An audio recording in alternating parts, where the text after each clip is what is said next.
You are listening to PastThink.com audiobook. Please like and subscribe, thank you. Chapter 72.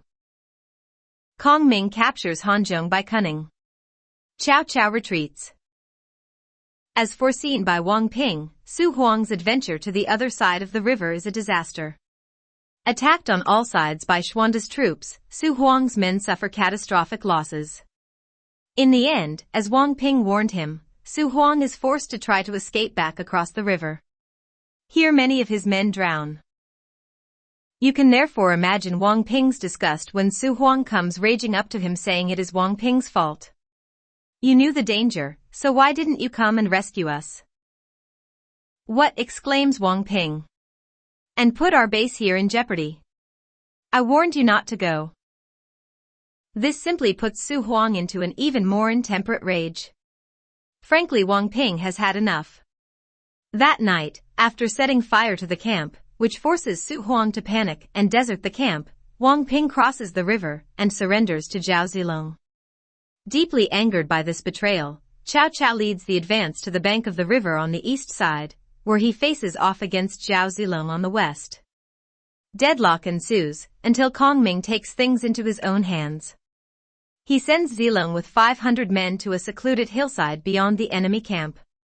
He tells Zilong that when a given signal sounds, he is to get his men to make as much warlike, threatening noise as possible. Then Kong Ming watches as one by one the lights go out in the enemy camp opposite. Then, when all is quiet, he gives the signal, and over on the hillside Zilong's men set up a tremendous ruckus, banging war drums, blowing horns, shouting.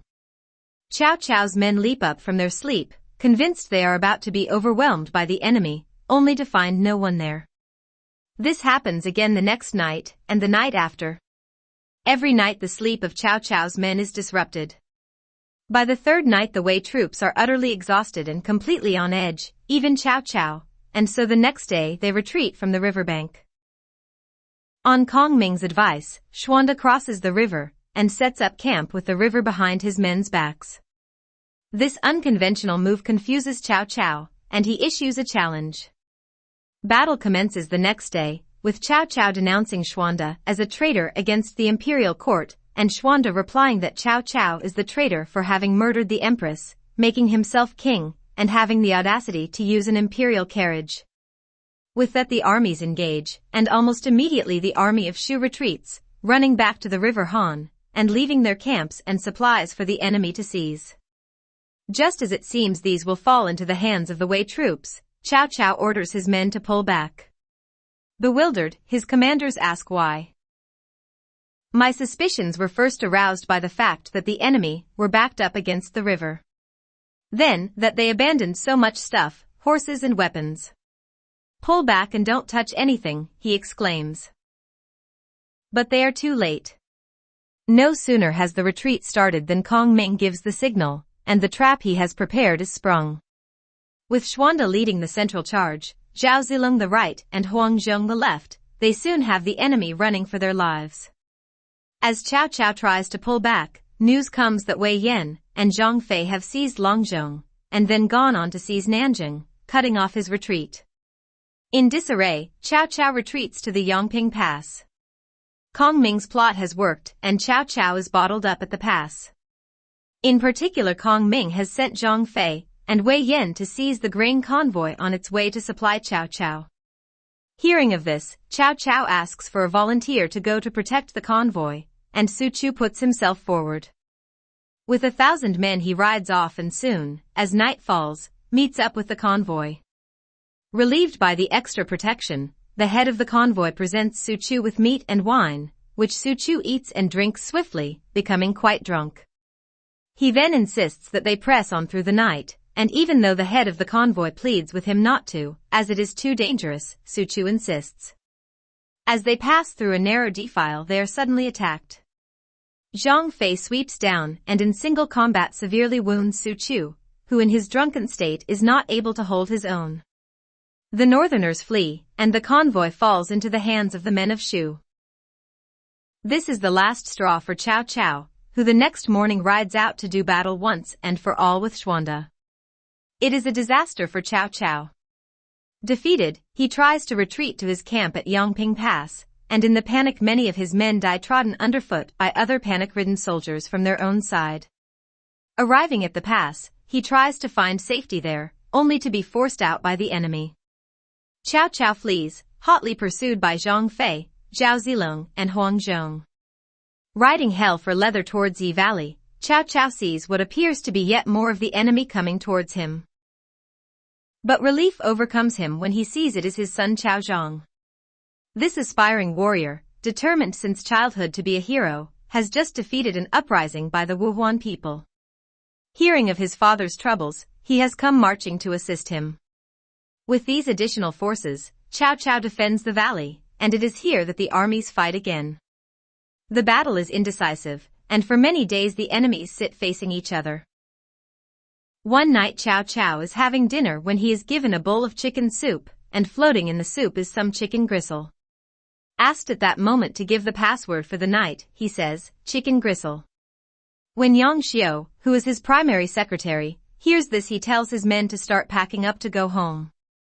Challenged by Xiahou Dun as to why he has done this, Yang Xiu says because of the password. Chicken gristle has no meat on it, but it adds to the flavor. So this means we cannot advance, but to retreat will put us out of favor with others. So we have no option but to go home. Soon everyone is packing up, and when Cao Cao discovers what is going on he is furious.